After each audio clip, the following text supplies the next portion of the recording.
You searched how to buy shares of Sabra Healthcare REIT Inc., a REIT that owns healthcare properties like skilled nursing and senior housing listed on NASDAQ under the ticker SBRA.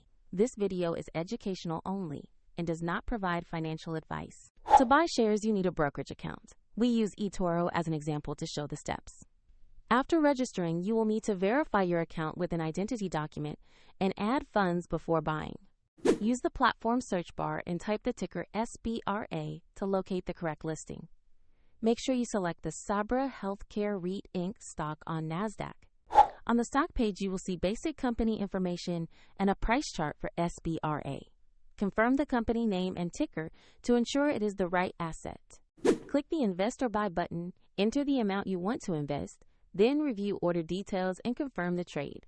If the market is closed, the order may be queued or executed when trading reopens. If you lack sufficient funds, the platform will prompt you to add money before it finalizes the purchase.